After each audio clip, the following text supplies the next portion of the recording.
The prisons we are about to cover in this video redefine the meaning of suffering. The conditions are so brutal, so inhumane, that many inmates believe death would be a merciful release. From the relentless brutality of Gitarama prison in Rwanda to the suffocating despair of Black Dolphin prison in Russia, these prisons don't just punish, they kill the human spirit. Let's check out some of the worst prisons in the world, starting with Black Dolphin Prison, Russia. Black Dolphin Prison. This high-security facility is home to approximately 700 inmates, but these are no ordinary prisoners. Collectively, they have committed around 3,500 murders, an average of 5 per inmate, earning Black Dolphin the reputation of housing the country's most brutal criminals, including serial killers, cannibals, and terrorists. The prison's informal name comes from a chilling statue at the front of the building, crafted by the prisoners themselves, a black dolphin, symbolizing the notion of freedom they can never attain. Here, the only escape is death, as all inmates are serving life sentences without the possibility of parole. The severity of their crimes is matched only by the severity of their punishment. Upon arrival, the inmates are stripped of their identities and subjected to a regime that is the very definition of harsh conditions. They live in a cell within a cell, where the space is so confined that 2 inmates share a mere 50 square feet. The cells are set back behind 3 sets of steel doors, ensuring that no whisper of hope for escape can penetrate their minds. The daily routine at Black Dolphin is meticulously designed to minimize any semblance of comfort or control. Inmates are kept under 24-hour video surveillance, with guards making rounds every 15 minutes to ensure constant vigilance. When prisoners leave their cells, they are forced to walk bent at the waist, a unique practice to Black Dolphin, which allows for maximum control and deprives the inmate of any view of his surroundings, thus preventing escape attempts or sudden attacks on guards. Blindfolds are a common sight when inmates are moved outside their cells, ensuring they never gain a comprehensive understanding of the prison layout. This disorientation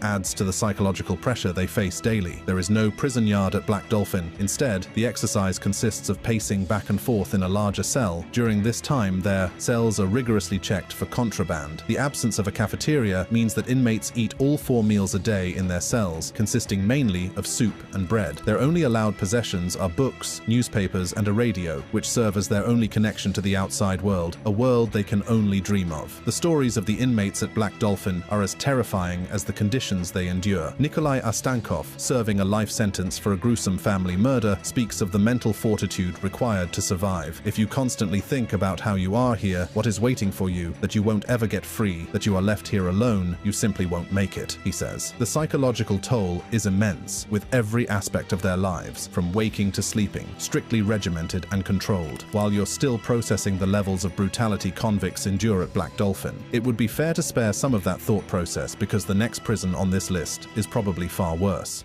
Kamiti Maximum Prison, Kenya. Kamiti Maximum Prison is located on the outskirts of Nairobi, Kenya. Established in the 1970s, this maximum security prison was designed to house some of the most dangerous criminals in the country. With its high walls, electric fences, and strict surveillance, Kamiti has become synonymous with the ultimate level of incarceration in Kenya. Originally built to detain a capacity of approximately 1,400 inmates, the prison has seen its population swell to numbers far exceeding its intended limit. The overcrowding has led to deplorable conditions, with inmates often forced to sleep on the floor due to a lack of beds and space. The sanitation facilities are woefully inadequate for the number of prisoners, leading to outbreaks of diseases and a constant struggle for basic hygiene. Life inside Kamiti is a daily battle for survival, as stated by Omar Ismail, Stephen, and Tony, former inmates at Kamiti. In fact, they say the food provided is barely enough to sustain the human body, often lacking in both quantity and nutrition. Access to medical care is limited, and when available, it is often basic at best. The psychological toll on the inmates is immense, with reports of mental health issues being rampant within the prison walls. Here's the lowdown. At 8 p.m., prison cell doors are closed and prisoners gather in their dormitories for a head count. By 9 p.m., they are expected to be asleep. However, due to a shortage of bedding, inmates sleep on tattered mattresses with worn-out blankets, often sharing mattresses with 2 or 3 people. The lack of space is so severe that prisoners have to take turns lying down or turning over. The mattresses are in poor condition because inmates,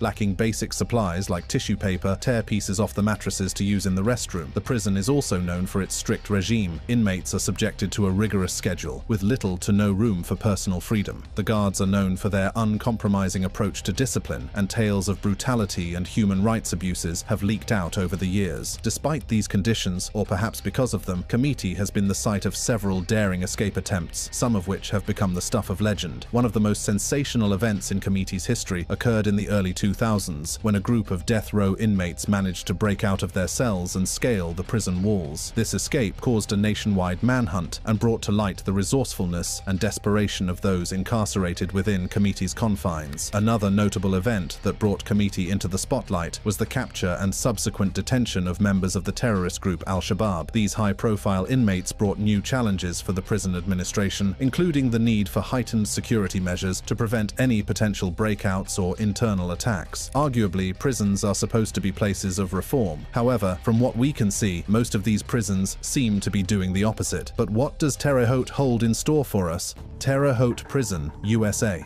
Founded in the 1940s, this Indiana-based institution was created as a symbol of modern correctional philosophy, distinctly different from the punitive prisons of the past. Yet, as the decades passed, the prison evolved into a high-security complex, a repository for those deemed too dangerous or too notorious for regular facilities. The structure of Terre Haute Prison is divided into distinct parts, each serving a unique purpose in the federal correctional system. The maximum security penitentiary, the most formidable section, is a place of strict confinement, where surveillance is constant and freedom is a distant memory. Adjacent to it lies the medium-security Federal Correctional Institute and a low-security camp, completing a series of increasingly stringent control and isolation measures. Within the maximum security penitentiary, the Special Confinement Unit stands out. It is here that federal death row inmates spend their days, often in solitary confinement, as they await the outcome of appeals or the execution of their sentence. The unit, which has been operational since the 1980s, can house up to 50 inmates, each confined to a small cell that becomes their world. The conditions in the Special Confinement Unit have long been a subject of controversy. Reports have surfaced of grossly inadequate conditions, with inmates facing routine denial of basic medical care and mental health services. The American Civil Liberties Union in 2008 highlighted these issues, painting a bad picture of life on death row. The incessant noise, the lack of meaningful human interaction, and the relentless monotony are said to push the boundaries of psychological endurance. Inmates in the Special Confinement Unit are confined to their cells for 22 to 24 hours a day, with meals delivered through a slot in the door. The only respite from this isolation is the thrice-weekly opportunity to spend time in outdoor cages, a far cry from true recreation. Communication with the outside world is severely limited, with inmates allowed sparse use of a phone, email, or a library, all under strict supervision. 2-hour non-physical visits per month, 1 15-minute phone call per week, and all male subject to screening and evaluation. The notoriety of Terre Haute Prison is not just due to its current inmates, but also its history of executions. Since the reinstatement of the federal death penalty in the 1980s, a handful of inmates have been executed within its walls. The execution chamber, equipped for lethal injection, is a reminder of the ultimate punishment that the justice system can impose. You must be mistaken to think that the most dangerous prisons in the world only exist in Russia and the USA. Gitarama Prison in Rwanda is the ultimate definition of hell in a cell. It's far worse here. Gitarama Prison, Rwanda. In the wake of the 1994 genocide, Gitarama Prison transformed from a mere correctional institution into a nightmarish hellscape, where the very concept of human rights seemed to vanish into the thick, oppressive air that hung over its inmates. Originally constructed to house a mere 400 prisoners, Gitarama's walls were soon forced to contain an unthinkable number of souls. Over 2,000 men were packed into a space, so confined that each was allotted less than half a square yard to exist. Brigitte Troyon from the International Committee of Red Cross narrates that the overcrowding within the prison is so severe that the prisoners are deprived of the basic human need to lie down and rest. As such, prisoners are left standing for days and nights on end. The ground beneath their feet has also become a breeding ground for disease and infection, causing countless cases of amputations. Many prisoners, standing barefoot on wet and filthy floors, suffer from rotting feet. According to Brigitte, the air within the prison is heavy with the stench of human despair. The swell of voices, a cry of pain and pleading, is a constant reminder of the suffering that sweeps every inch of the facility. The conditions are so dire that visitors, upon entering, are immediately confronted with a sea of faces and a crush of bodies, a clear reflection of the inhumanity that unfolds within the prison walls. The medical facilities, or the lack thereof, are a death sentence in themselves. With only one full-time doctor and a handful of healthcare workers, the medical team is woefully ill-equipped to handle the increasing cases of skin infections, wounds, and malnutrition. The nearby hospital at Kabgayi, also stretched beyond beyond its limits, cannot accommodate the overwhelming need for emergency treatment, leaving many prisoners to languish and die in the squalid courtyard. The living conditions have been so appalling that the International Committee of the Red Cross, along with other humanitarian organizations, have tried issuing urgent appeals for international intervention. Yet, despite these cries for help, the daily death toll within Gitarama continues to climb, with half a dozen lives lost each day to the merciless grip of disease and neglect. Perhaps you've watched Prison Break, and doing comparisons with Gitarama, the conditions here are nothing short of horrifying. At Gitarama, your chances of making it out alive are slim. There's no doubt Gitarama is hell on earth, but have you heard of the infamous ADX Florence Supermax Prison? ADX Florence Supermax Prison, USA.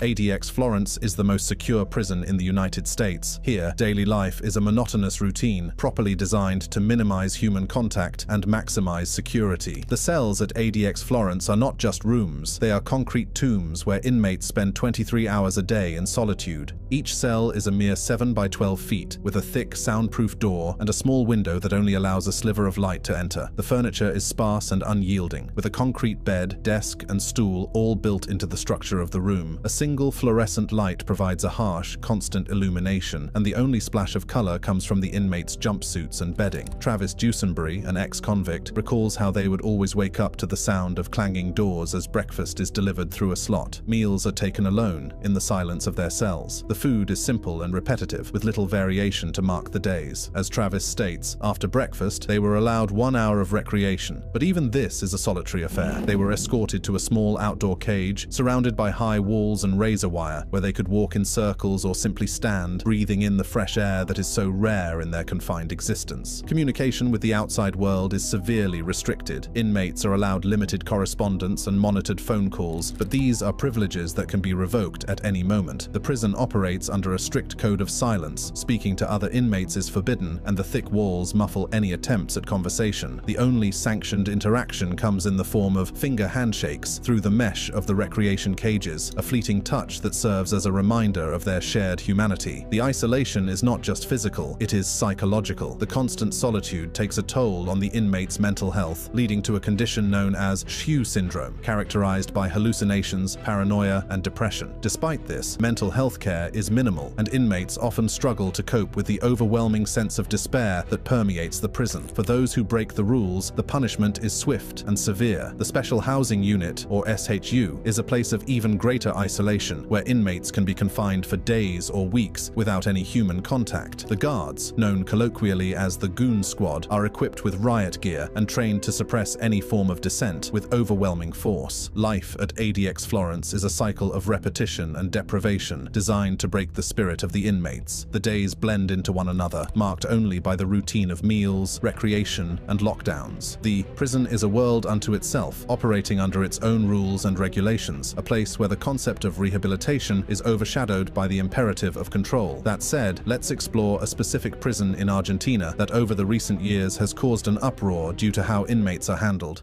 Mendoza Prison, Argentina.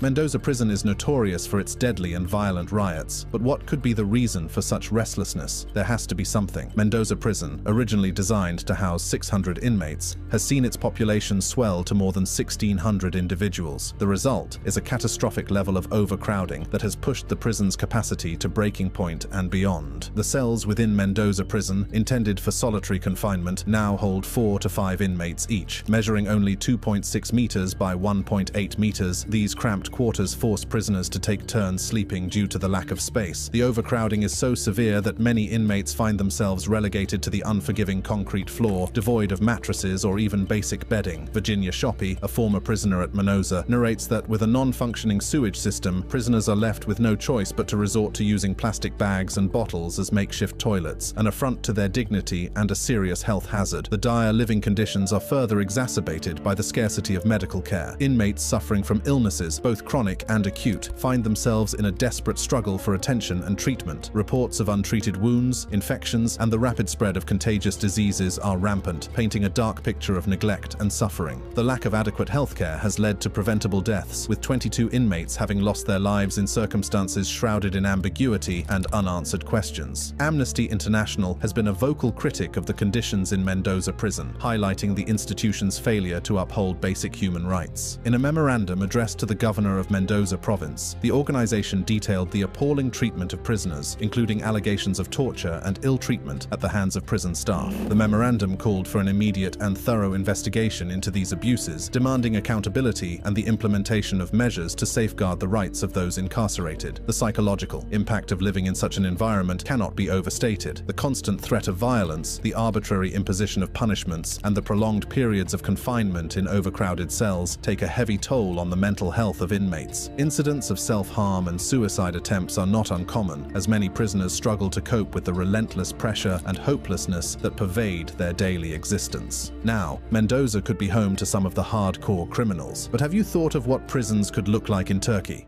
Diyarbakir Prison, Turkey. Constructed in 1980 by the Ministry of Justice, this institution quickly became the epicenter of controversy and a symbol of oppression, particularly against the Kurdish population. Following the coup in September 1980, the prison was converted into a martial law military detention center. Over 650,000 individuals were incarcerated, and the ensuing period, known infamously as the Period of Barbarity, saw widespread and systematic torture. The walls of Diyarbakir have absorbed the echoes of suffering, as prisoners are subjected to inhumane treatment. Reports of electric shocks delivered to the most sensitive parts of the human body, the extraction of nails and teeth, and the haunting presence of a trained German shepherd named Joe, whose sole purpose is to inflict genital torture, paint a picture of a living hell on earth. The dog's notoriety and the sensory nightmares it created for the prisoners became a dark legend within the prison's history. The abuse is not limited to physical torment. Psychological warfare is equally waged against the inmates, with mock executions and threats of sexual violence used to break their spirits. The prison's environment is designed to dehumanize its occupants, stripping them of their dignity and reducing them to mere shadows of their former selves. Overcrowding is also a critical issue, with reports of prisoners asphyxiating in tightly packed cells, their bodies piled atop one another in a horror display of neglect. The Kurdish prisoners bore the brunt of the brutality, as the prison has become a tool for forced assimilation and suppression of Kurdish identity. The systematic torture at Diyarbakir fueled the rise of the Kurdistan Workers' Party, or PKK, which continues to resist the Turkish state to this day. Despite the horrors, the resilience of the human spirit shines through. Nuran Chamla Marashlu, an ex-convict, recalls the harrowing conditions, stating, "We were 75 women in a ward for 25 prisoners. As women, we are not equal to men, but in the Diyarbakir dungeon, we were equal relating to torture, isolation, military drills, etc. For years, we did in prison what soldiers do in their barracks." Her testimony, along with countless others, has shed light on the atrocities committed within these walls. The prison's notoriety has reached international levels, with human rights organizations flagging the violations. In 2010, the European courts found breaches of the articles after a massacre in a visiting room left 8 prisoners dead. The Turkish government's claim of a riot was met with skepticism,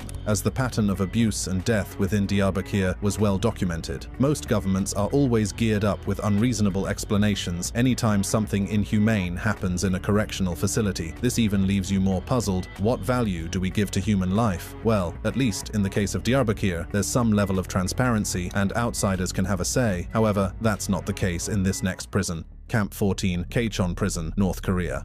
Located approximately 55 miles north of Pyongyang, North Korea, this political prison camp, also known as Kwanliso No. 14, is a facility where the very concept of human rights is non-existent. The camp, sprawling over 60 square miles, is a kingdom of cruelty designed to punish those deemed enemies of the state. The prisoners, estimated to be around 15,000, are subjected to conditions that defy the imagination. They are the unfortunate souls caught in the unforgiving grip of a policy known as 3 generations of punishment, where not just the individual accused of a crime, but their entire family is incarcerated, often for life. Within the confines of Camp 14, the prisoners are stripped of their names and their identities and reduced to mere numbers. They are forced into backbreaking labor, mining coal, tending to pigs, and farming fields from dawn till dusk. The food rations are meager, leading to widespread malnutrition and starvation. A single mistake, a moment's rest, or a perceived act of defiance can result in brutal beatings or public executions, serving as a stern warning to others. Shindong Dong-hyuk's experience in Camp 14 is a reflection of the human will to survive against all odds. Born into the camp as a result of his father's alleged crimes, Shin never knew the warmth of family love or the freedom of choice. His life was a cycle of forced labor, constant hunger, and fear. At the tender age of 14, he faced torture by fire for a failed escape attempt by his mother and brother, an event that led to their execution and his indelible scars, both physical and emotional. Shin's account, as detailed in his book Escape to the Outside World, paints a vivid picture of the daily horrors faced by the inmates. The rape of his cousin by prison guards, the execution of a young girl for the possession of a few grains of wheat, and the constant surveillance under which they lived are just a few examples of the atrocities committed within the camp's electrified fences. The broader implications of Camp 14's existence are far-reaching. It stands as a symbol of North Korea's blatant disregard for international human rights norms and the rule of law. The camp's operation fuels tensions in international relations as global powers grapple with the challenge of addressing such violations while navigating the complexities of diplomacy with a reclusive and unpredictable regime. On one hand, we could argue North Korea is a country ruled by a dictator, and by that, prison conditions at Camp 14 are not a surprise. However, why would a democratic state like Georgia tolerate inhumane treatment within its correctional facilities? Guldani Prison, Georgia. Guldani Prison, located in the Georgian capital of Tbilisi, is notorious for its brutal conditions and harrowing human rights violations, making it one of the most dangerous prisons on Earth. Officially known as Penitentiary Institution No. 8, Guldani has gained international infamy, especially after a series of disturbing incidents came to light in the early 2010s, highlighting systemic abuse, corruption, and inhumane treatment of inmates. The prison's notoriety peaked in 2012 when a shocking video footage surfaced, showing prisoners being subjected to severe beatings, sexual abuse, and torture by prison guards. These videos, broadcast by Georgian television channels, sparked domestic and international outrage, leading to mass protests in Georgia and significant political repercussions. The public disclosure of these abuses resulted in the resignation of several high-ranking officials, including the Minister of Corrections, and played a pivotal role in the electoral defeat of the then ruling party. Conditions in Guldani Prison are deplorable. Overcrowding is a chronic issue, with cells often holding double or triple their intended capacity. This severe overcrowding exacerbates tensions among inmates, leading to frequent violent confrontations. Necessities such as adequate food, clean water, and medical care are insufficient, contributing to a deteriorating health situation within the prison walls. Inmates report living in unsanitary conditions with limited access to hygiene products and facilities, heightening the risk of infectious diseases. The abuse and torture of prisoners are systematic and deeply entrenched. Reports from former inmates and human rights organizations reveal a culture of impunity among prison staff who routinely engage in physical and psychological abuse. Torture methods include severe beatings, prolonged solitary confinement in tiny, dark cells, and various forms of sexual abuse. Such treatments are not only punitive, but are also used as a means to extract confessions or to punish those who defy the prison's authority. One anonymous ex-convict recalls the torture they were subjected to in detail. "They were beating me. They were insulting me. During torture, they drowned me in a bucket full of water and threatened me with." The ex-convict further states, "They tore off my fingernails, damaged my skull, broke my leg bones, ribs, nose, and teeth. I am 43 years old, but look like an old man. I often fall down while I am walking." Corruption is also rampant within Guldani Prison. Guards and officials often extort money from prisoners and their families in exchange for basic privileges or protection. This exploitation exacerbates the already dire conditions, as those without financial means are left more vulnerable to abuse and neglect. Furthermore, the 2016 report by the Georgian Parliament's Human Rights and Civil Integration Committee documented torture incidents in Georgia from 2004 to 2012. Victims reported severe abuse, including being struck on the head with a gun butt, having their wrists broken by a guard's boot, and being coerced to provide evidence under the influence of sleeping pills. Well, the horrors happening at Guldani, Committee, or even Terre Haute are brutal, and as such, we are compelled to reconsider the ethical foundations of our penal systems. Are we achieving justice if the method of punishment inflicts more harm than good? If you enjoyed watching this video, check out our other awesome videos on the channel. Thanks for watching, and we'll see you in the next video.